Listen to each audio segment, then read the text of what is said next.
It's time for the best coverage of the top stories in sports. The Sports Wrap with Jason Page starts now. On a Tuesday, good to have you with us. Thank you, Chad Erickson. Lots to do. Very busy show. Let's call it an overbooked Tuesday. We will be joined by Kavitha Davidson a little later on, get her thoughts on the WNBA, potential labor strife, high-stakes game of chicken. We'll get into that. Kurt Helin, NBA preview. We'll do that today on the show. A couple of segments with him on the Eastern and Western Conference. And, of course, Chris Perkins will stop by the show, Dolphins columnist for the Sun Sentinel.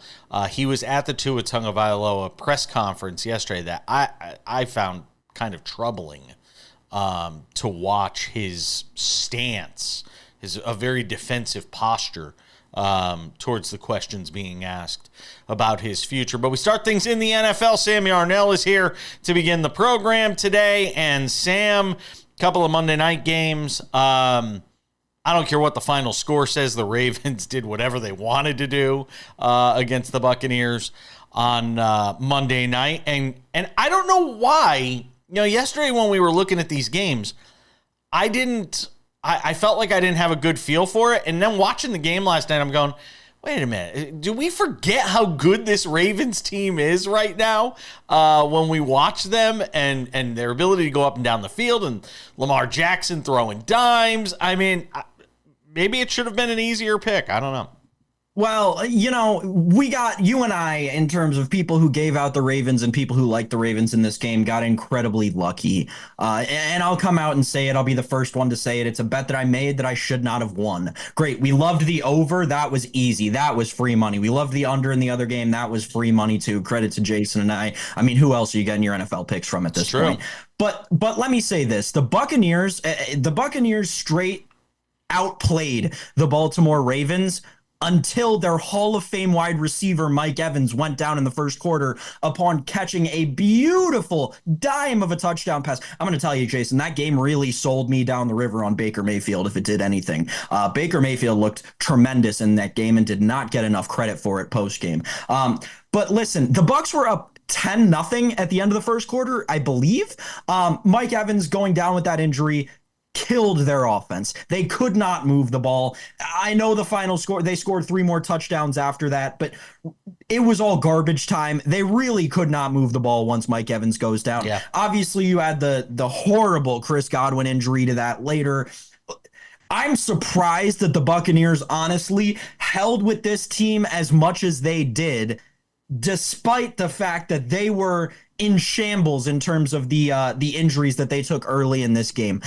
I was very proud of the Buccaneers to see that they held with it for as long as they did in terms of this game, because after that Evans hamstring injury, and especially with the outlook on that, with the spot they're in the NFC South, and now obviously a 4-3 record, it's going to be a tough season for the Buccaneers. It was a lot of resiliency yesterday. Well, the injury bug around the league, and this is a bigger topic for probably a different time, but the injury bug around the league right now, I mean, it is really widespread.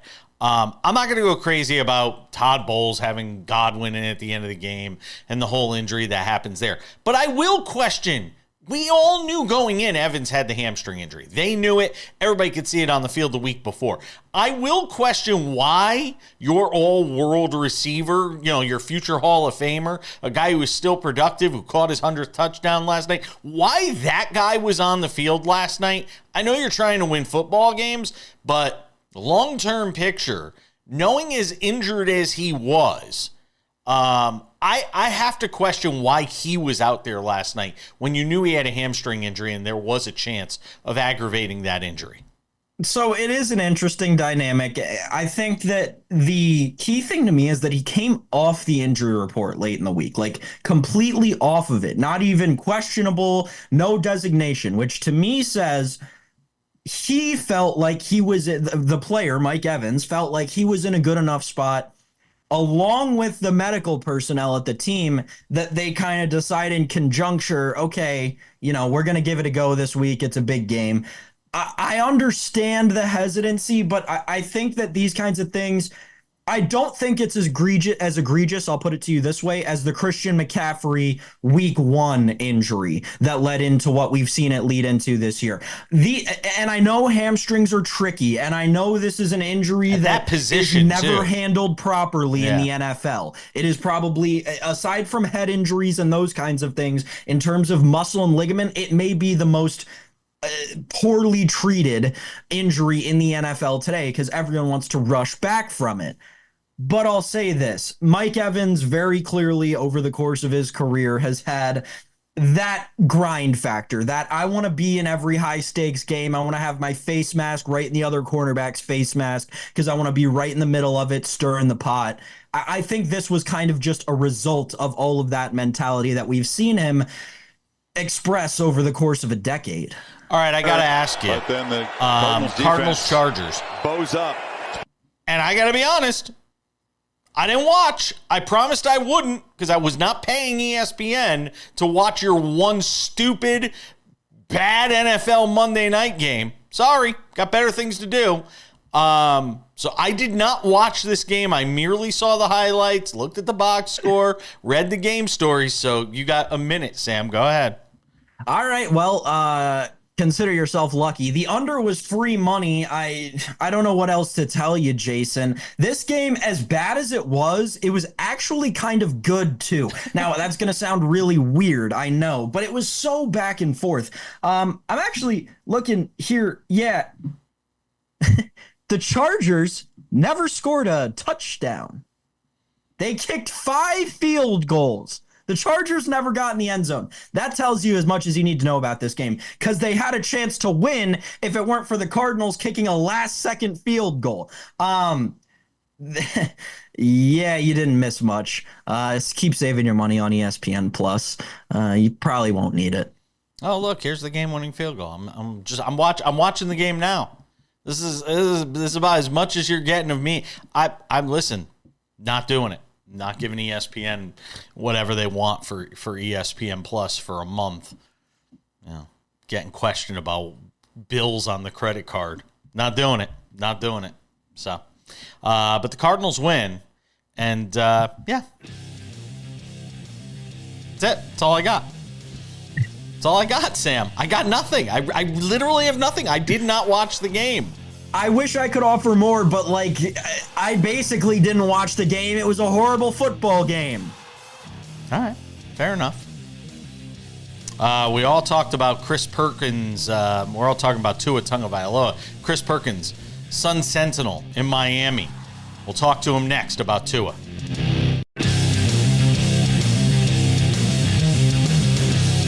This Tuesday edition of Sports Wrap continues one of the big stories of the week, and what will be a big week in the NFL. Week 8 will be the potential return of Tua Tagovailoa. Was on IR after suffering his most recent concussion. He met with the media on Monday, and I'm not going to lie, I was troubled by some of what I heard. I want to bring in Chris Perkins, Dolphins columnist for the Sun Sentinel, who hangs out with us on the show and was at the presser yesterday. 13 minutes, I heard a defiant Tua Tagovailoa. I heard a Tua Tagovailoa that seems like he's frustrated with all the questions surrounding his future and whether or not he should play. Take this one exchange as an example. Well, how much risk do we take when we get up in the morning to go drive to work? Get into a car crash, maybe. I don't know. Everything, I think, takes risk. So to answer that question, every time we all suit up, we're all taking a risk that we could potentially get hurt, whether it's a concussion, a broken bone, anything.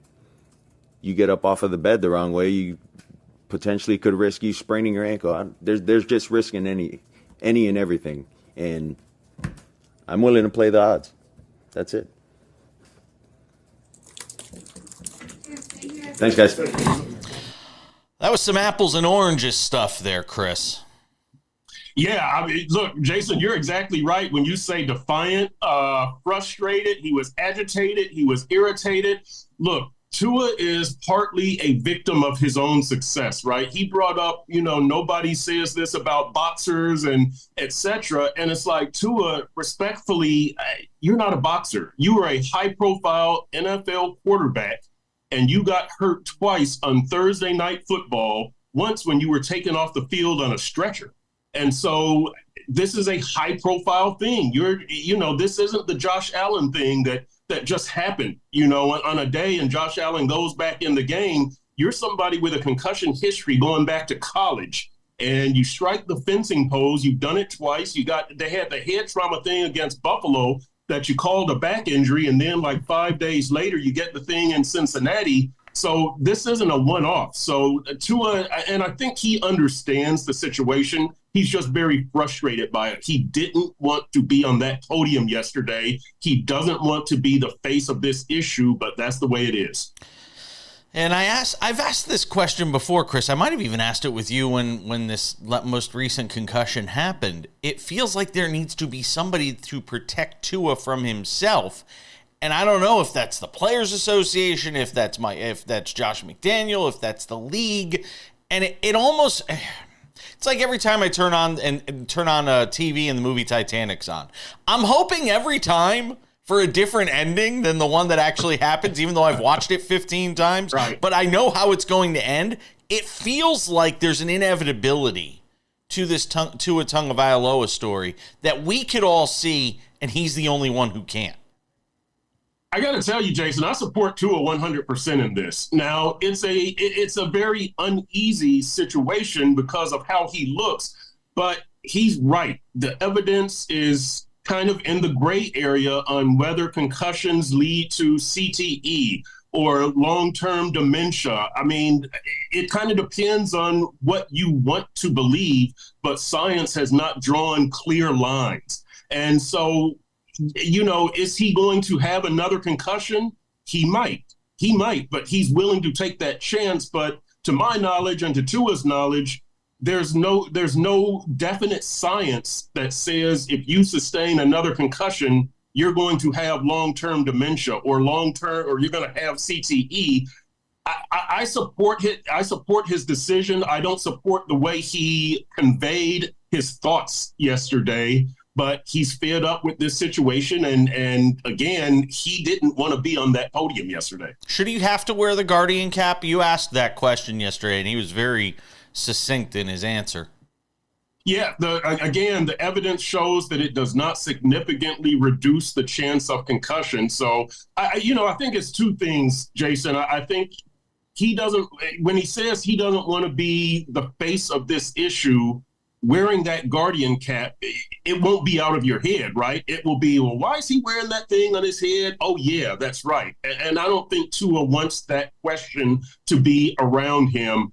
I would feel better if he wore it, but, I don't run Tua's life, so I can't, I can't blame him. I wish he would, but I can't blame him for his thought and his opinion. Chris, how do you play this position? And I don't know how much he got into this in the presser yesterday, but how do you play a position that's already arguably the most difficult position in all of professional sports when you have this thing looming in the background of, yep, all right, how am I going to slide? How am I going to fall? Having to think about those things on top of everything else a quarterback is trying to do. How do you do it? That's the $1 million question, Jason, because look, Tua is a competitor. Like, nobody doubts that. That's kind of why he sustained this last injury, was running into Damar Hamlin. He's going to compete out there. He can't turn that switch off. But now you're coming to a team that's 2-4, and the offense is really, really struggling. Like, this is, the worst offense in the NFL scoring, points-wise. Let me tell you this also, Jason. Tua, a lot of fans are looking at Tua as the savior here. In Tua's last 8 starts, the Dolphins are 3-5. He has 8 touchdowns, 8 interceptions, and they're averaging 18.4 points per game. And so Tua's not going to be this magical savior, but perhaps he's such a competitor in his mind, he's going to think, yeah, I've got to bail them out of this. And if that happens, Jason, then you wonder, what will he do on 3rd and 1? Or if he rolls out for a pass and nobody's open, will he go all out and lower his head? That's kind of what you worry about. It's Tua the competitor in a desperate competitive situation. Can he turn that off and do the smart thing? I'm not sure. I think he would probably do the competitive thing, and that's where you worry. What do you do if you're the Dolphins? I only got about 30 seconds here, so it's kind of got to be quick. But what do you do if you're the Dolphins and this thing just continues to spiral downward in terms of the season?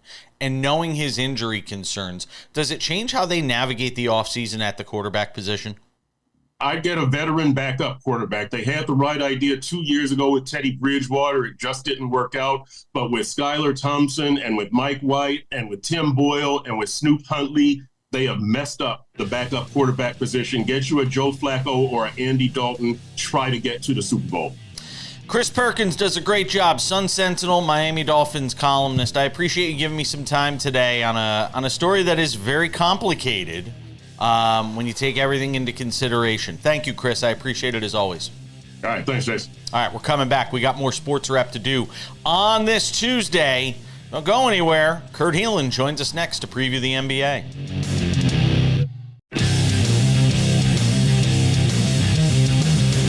A Tuesday edition of Sports Wrap continues. Talk some NFL. Now let's talk some basketball. I am pumped. It's the start of the NBA season. Got my Knicks and Celtics. I may go to the sports book and watch Knicks Celtics on Tuesday night. Might have to do that. Kurt Helin, Pro Basketball Talk at NBCSports.com, hangs out with us on the show to help preview the NBA season. And a year from now, the NBA will be back on NBC and Peacock, and that is so cool.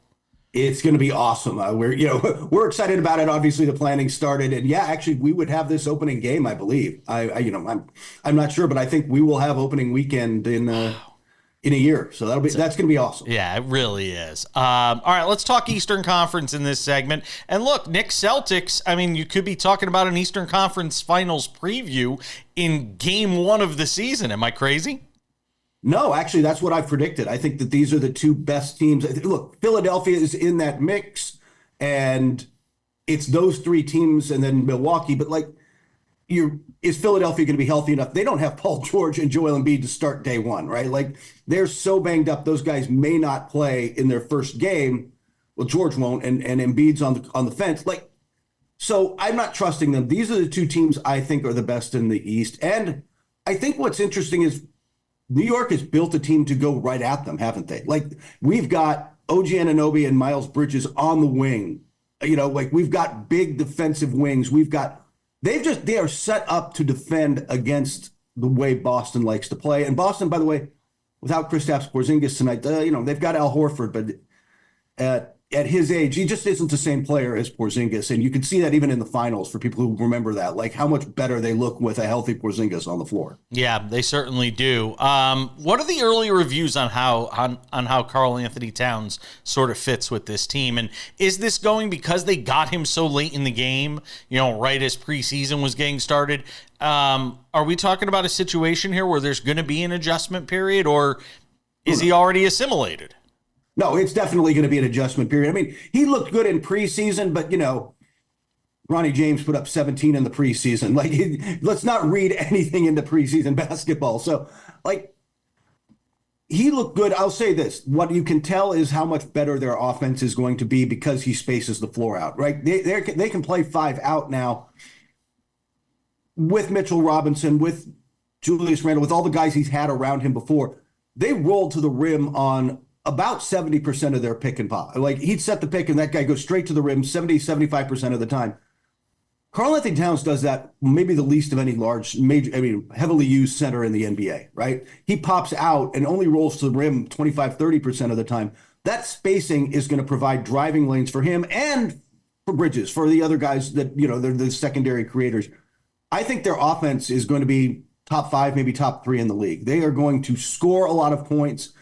the real question and the real test is the other end of the floor. How much cause for concern is there with Milwaukee already, with Chris Middleton out still recovering from the double ankle surgery? How much cause for concern is there already out of the gate with Milwaukee?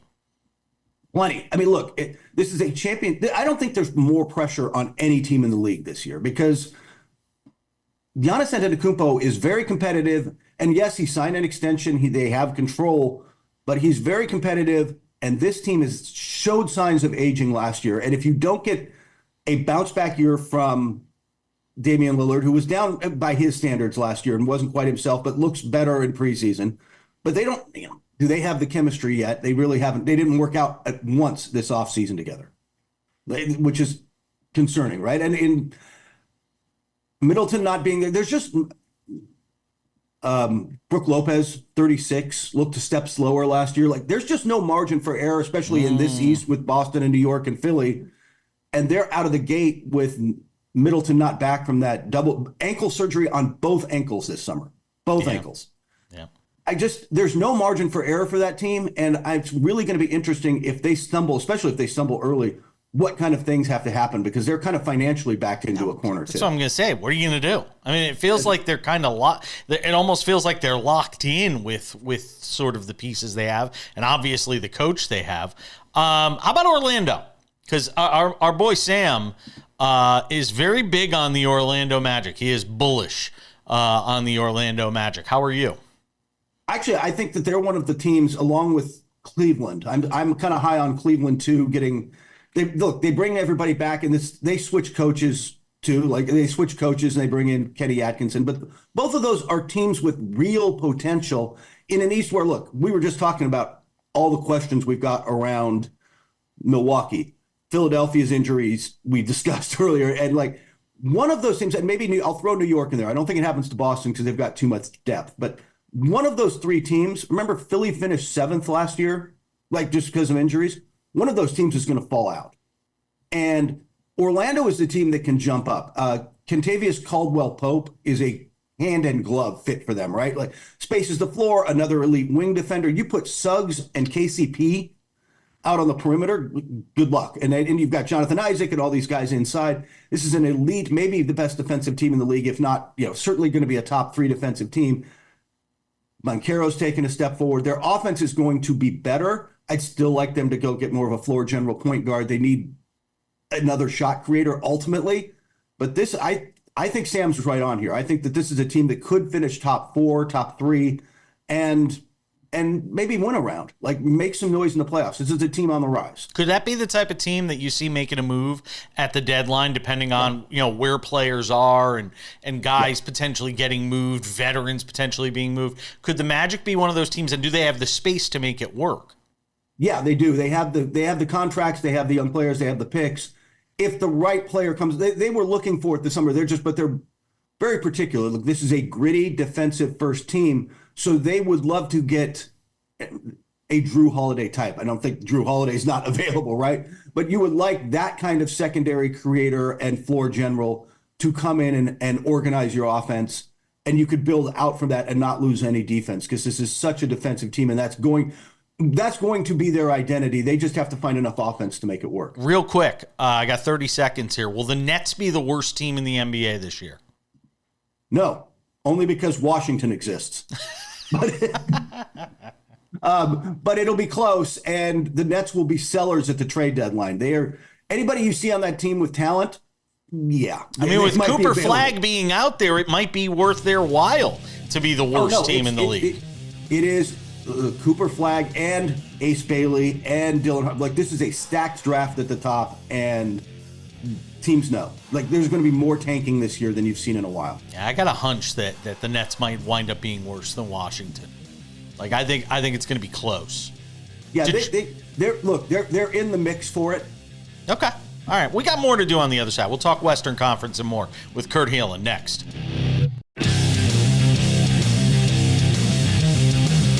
All right, we continue the conversation. NBA preview show with the NBA tipping off on Tuesday night. Kurt Helin is here.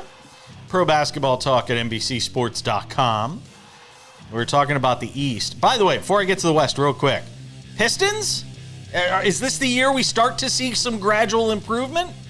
I think you could. I think you're going to see improvement from Cade Cunningham. And remember, they got veterans. They got Tobias Harris. They got some guys in there. I think they're pushing for a play-in spot. I think they're going to be, they're not going to be the worst team in the NBA, but they still will probably get the 5th pick because that's just how the lottery treats them. All right, fair enough. Let's move to the West. Denver obviously is still a force to be reckoned with there. We saw what the Mavericks did, the run they were able to go on last year. This is the West is a beast. One through the last play-in team. We were talking about it last week. I think we had you on the show. Clippers may not even be a playoff team when you're looking at Kawhi Leonard fighting injuries and sort of where that franchise is. Give me some sense for what you're seeing in the West. You don't think the James Harden is back circa Houston era show can fly in Los Angeles? I'll tell you what, I think clearing away the number 1 seed, I don't know if they're going to come out of the conference, but clearing away the number 1 seed will be Oklahoma City. They were the 1 seed a year ago. They gained playoff maturity. They're all young and getting better, except for, even probably SGA. Shai Gilgeous-Alexander, your MVP favorite or one of the favorites going in with Luka Doncic. They add Alex Caruso. They add Isaiah Hartenstein, who's out for the start of the season, but will be there when they need him late in the season. Look, that's the team to beat. I think that's the bar. But I also think it's the teams we started mentioning. Denver's going to be in the mix. Dallas got, they added Klay Thompson. Their offense is going to be better. I think they're a better regular season team. And if Derek Lively takes a step forward, maybe a better postseason team. Minnesota, how do you feel? I've got my doubts about how this is all going to fit together, and we'll see tonight starting against the Lakers. It might take a little bit of time, but there's still a load of talent on that team. I think the key thing you said, but I think the key thing you just said about Minnesota is going to take a little bit of time. Yeah. I think they're a team I think there's a slow build there. It's a great head coach. And I think by the time we get to Christmas, when people start paying attention to the NBA, I think Minnesota is going to be fine. I really do. I don't think they're a title contender with that group. I think they're close. I think they might be a player away. And the West again is just so difficult, to navigate through the postseason. I think they'll be fine though. I think they're 53, 54 win team.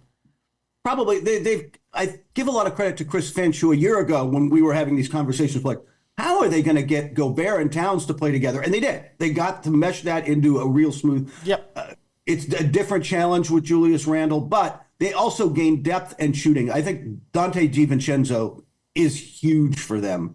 Potential 6th man of the year if you're betting. I don't know what the odds are on him, but he would be high on my list just because what he's going to bring them is exactly what they need. And as you saw when they played New York, got a chip on his shoulder now after that trade. He's he's playing with a little fire. Yeah, he's a little salty. Let's see, 6th man of the year. DiVincenzo's 15-1 right now. He has the 6th best odds. Malik Monk is number 1 at 6.5-1. Benedict Mathurin 10-1. Yeah, he's Mathurin, and I'll tell you, preseason I picked Jalen Williams from Oklahoma City, who I think is going to make a leap this year. Well, actually, no, I picked him for most improved. 6th man. I didn't pick a 6th man because I'll take Dante DiVincenzo. I didn't write one of those down now that I think about it because I didn't publish that because. How about Russell Westbrook at 20-1? Donate your money to charity. Spend it on a coffee and a nice dinner for yourself. Please don't.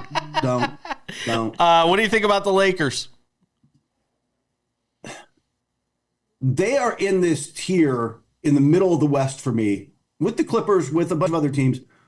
With the Clippers? Really? With the Clippers?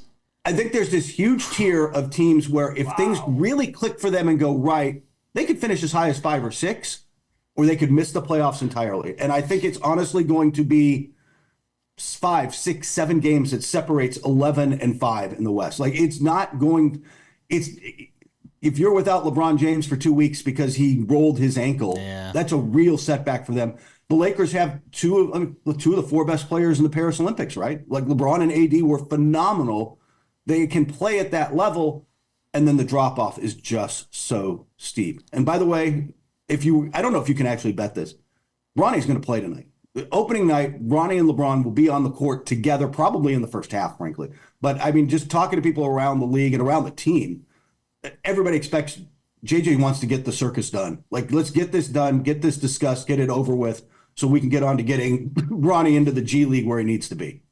Let's see. Bronny and LeBron specials on FanDuel. Bronny James' first made field goal to be assisted by LeBron James is plus 250. Bronny James' first assist in a regular season game to be scored by LeBron James is plus 200. What will his first made basket be? Is up there. Yeah, there's a few interesting prop I bets wouldn't there. bet.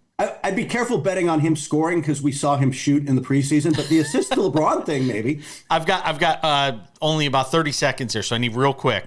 Can the Spurs be a play-in team with the addition of Chris Paul and the growth of Victor Wembanyama? Absolutely. I think they are going to be, or at least pushing for those other seeds. It's so deep in the West, but like we've been talking about. But absolutely, Chris Paul throwing lobs.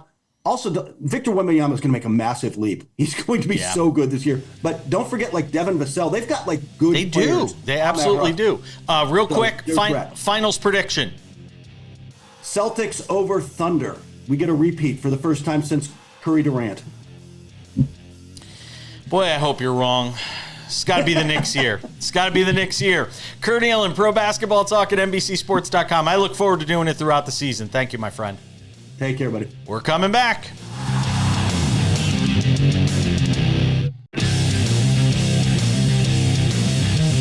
Welcome back to this Tuesday edition of the show. Yesterday we talked about the WNBA Finals and the finale of the finals.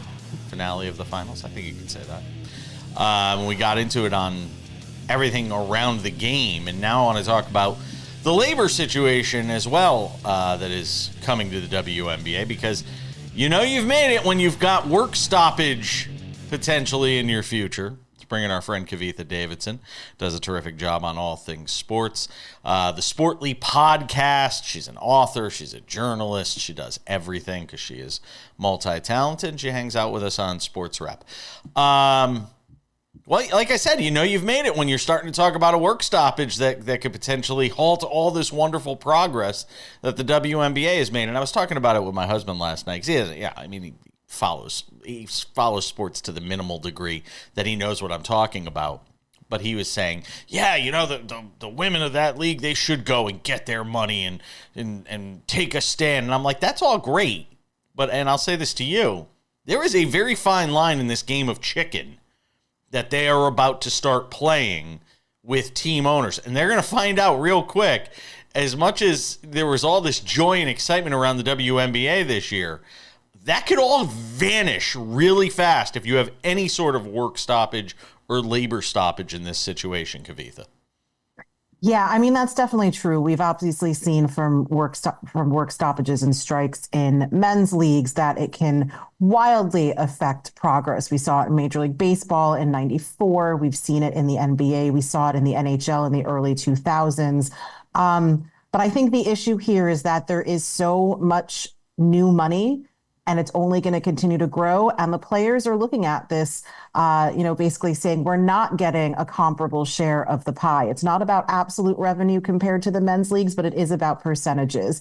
And especially when it comes to player salaries and things like travel accommodations, they're looking to gain, and retirement benefits is actually a huge thing here as well. They're looking to gain some momentum there because, listen, Jason, you know me, I'm always pro-labor, especially when it comes to sports. The players are the product. And I think that they've shown that they are what's driving the growth of this league right now.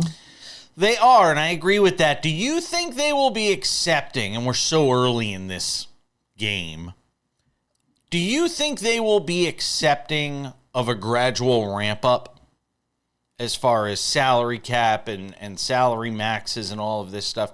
Or are they going to demand, hey, this new TV deal's getting done, flip the switch, we're going from making $75,000 a year to $250,000 a year or $300,000 a year, whatever the magic number is? Or do you think that cooler heads will prevail if owners say, okay, we're cool with this, but we need to ramp it up. We can't just flip the switch and go from 0 to 100. I mean, I think that that's a problem that we always see when CBAs come up for negotiation, right? Like we've definitely had examples of huge infusions of cash due to new TV deals in the NFL, in the NBA. Cap smoothing is a term that we unfortunately have to keep in mind always, right? From what we've understood in the last few months, it's going to need to be, at least on the players' side, I think a drastic shift, whether that means, the numbers right now work out to NBA players get roughly 48 to 50% of basketball related income. And when you account for everything in the NBA, that translates to about 24%. So I think that they are looking closer to get closer to that half of revenue number. Now, I don't know if that will work. I don't know if they will get that, but I think that that is what they're aiming for. Is Kathy Engelbert the right person to lead this league forward? I watch the way a number of different issues around this league were handled throughout the year. The race issues, the issues around Caitlin Clark, the hatred coming in, the vitriol towards the league that we saw from some smaller circles on social media that get amplified because it is social media. Is she the right person to lead? Is she the David Stern to lead this league forward, or does somebody else have to come in here? So Kathy Engelbert, I think, has had quite a few missteps. You mentioned the race stuff, definitely the player safety stuff. That's something that the union has talked about as well when it comes to, you don't want to turn fans away necessarily, but at some point you do have to stand up for your players when they are receiving death threats and credible death threats, and people are showing up to their hotel rooms and things like that. Like, there are actual physical safety issues here. The thing about Kathy Engelbert is, she comes from a Deloitte background, a consulting background, and she's very much running a league in that way. She was not tapped to lead this league because of her skill in labor negotiations. And I think that this opt-out and these negotiations will really demonstrate whether she's the right person to lead going forward. On the player side, who's the voice of reason in that room? So the players have phenomenal union leadership. Terry Jackson is the executive director of the PA. Brianna Stewart's in there, I believe, too, right? Yes, and the player leadership there, you've got your Ogumekes and everything like that is very respected. I think you have some older guard players as well. I think what we might see, however, which again we have seen in other leagues, is that there will be a divide in the room, as there always is, between the players who stand to make top dollar and the rookies coming in, and kind of the mid-level kind of journey women and bench players. So that's something definitely to keep in mind. But I also think that these players are very skilled at knowing their worth, and they are very educated in how these negotiations can go, and they're only getting the best advice. I can also tell you that the union, the WNBPA, has very strong connections to the men's unions as well, the NFLPA and the NBPA, so they're learning a lot from them as well. Kavitha Davidson, Sportly podcast. Go and check it out. She does a great job. You can see some of her columns as well over on MSNBC, where I am happy to write some stuff as well. Kavitha, always appreciate it, my friend. We'll talk soon. Thanks, Jason. We're coming back with more Sports Wrap on a Tuesday.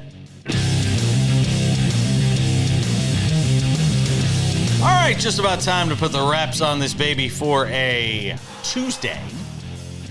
Don't forget, if you miss anything from Sports Wrap, anything at all, go and check out the podcast version of the show. Available on all your favorite podcasting platforms: Spotify, Google Play, Apple Podcasts, TuneIn, iHeartRadio, and a whole bunch more. Odyssey, Amazon, you name it, we're on all of them. All right, without any further delay, Sam Yarnell, time for some odds and ends. Odds and ends, Sam Yarnell. The end for Brandon Ayuk's season, unfortunately. Boy, oh boy. I mean, the Niners have been hit by the injury bug. First, Christian McCaffrey. Now you're dealing with an injury to Ayuk. He's done for the year, it looks like. And as much as we talk about odds and ends and this being the end of Brandon Ayuk's season, you have to wonder if it's the end of the 49ers playoff hopes. In a win-now sort of mode that this team is in right now, big trouble for the 49ers. Their number to make the playoffs right now, let's see. they're still minus 164 to make the playoffs, which is kind of astonishing. Yeah, that doesn't. I mean, yeah, actually, it does make sense because that division is awful. Like, no one's gonna win that division besides them. Yeah, which is actually funny, Jason, and a different narrative that is kind of developing out of all of this is that the NFC West is actually way worse than we thought it was for all these years. We always knew that it kind of had one team, and if it didn't have that one team, it would come crashing down. But, like, it's done more than come crashing down, and it still kind of has that one team. So very, very perplexing development in terms of the NFC West there for me. But Seahawks the are Niners, the Seahawks are plus 154 to make the playoffs. I'd bet the miss. Really? They could win the division. Yeah, I was going to say that the value there is in that, like, we saw the Seahawks do this last year, right, where they can get hot, like, weeks, in 10 through 15 and go on a little run there. I understand it. I could see it, definitely. I think there's value in the play. I'm not going to put real American money on Geno Smith to make the playoffs in the NFL. Dude, the Niners are minus 105 to win the NFC West. Seahawks plus 240. Cardinals plus 400, Rams plus 1,000. And now this is going to go against my own conventional wisdom, but I might take the Niners at minus 105 to win that division. They're only going to get better. The other teams in that division are all at full strength and barely able to keep up with the Niners. I know it's a minus price, but not a lot of juice. I might lay it. All right. NBA season is here, Sam Yarnell. We talked about it with Kurt Helin. All right, you got me some futures bets. What do you got? Are you gonna be like the public, the plebes, and say I'm taking Bronny James to win Rookie of the Year? No.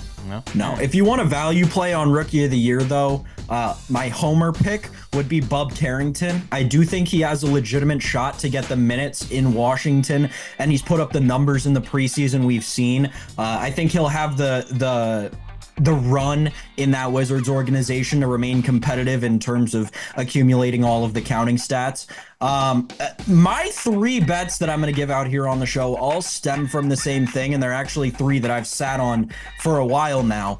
The first one I placed months ago at this point during the NBA draft season. The price has gotten significantly worse, but I still like it if you want to go out and take a flyer on Paolo Banchero to win the regular season NBA MVP. I got it at 500 to 1. The price is down to 150 to 1. Listen, I'm all about the Orlando Magic this year. As weird as it sounds, I think the Orlando Magic are poised to have a great season. This is a team that went over their projected wins last season by 10, and now their projected wins for this season are right where they were last season. We saw continuous improvement from this head coach last season. I think we only see more of the same this year, but I think Paolo is really the leader of that team, especially offensively. So give me Paolo Banchero to win MVP at 500 to 1, now 150 to 1. Still like it. We'll get to a hedge spot at some point in the season. My other two actually relate to the same team and the same player, just different awards. Give me the Orlando Magic to be the NBA Cup East Group A winner. I got it at plus 570. I see plus 300s out there in the market now, so the market's starting to adjust to that price. Again, folks, the Orlando Magic are I'm telling you right now, they're going to be a lot better than people are expecting them to be this year. They were just barely better than 500 last year. I expect this team to get over that 50-win threshold this season. Give me the Orlando Magic to win their group in the NBA Cup. And building off of my point before, give me Paolo Banchero to win NBA Cup Tournament MVP at 35 to 1. I'm all about the Magic, Jason. I'm all about Paolo Banchero. But again, if you need another play in terms of awards markets, I like Bub Carrington, Rookie of the Year. If I had some Olivia Newton-John right now ready to play, I'd play Have to Believe We Are Magic. I would do it. Instead, I'll just sing it. Zach Edey for Rookie of the Year. I never thought in my wildest imagination, if you had told me a year ago, Jason Page will be picking Zach Edey to win Rookie of the Year, I would have had you peeing into a cup. There's no way I could have ever envisioned a scenario, but he continues to show that he actually might be a viable center at this level. I do wonder about health. I wonder about an 82-game schedule. Playing in college, that 40-game schedule, a 30-game schedule, whatever it is. I wonder how he's going to project throughout the long term in the season. Hey, we're out of time for today. I got to say goodbye. Thank you to you, Sam Yarnell. Thank you, Kavitha. Thank you, Chris Perkins. Thank you, Kurt Helin. I'm Jason Page. We'll see you back here tomorrow.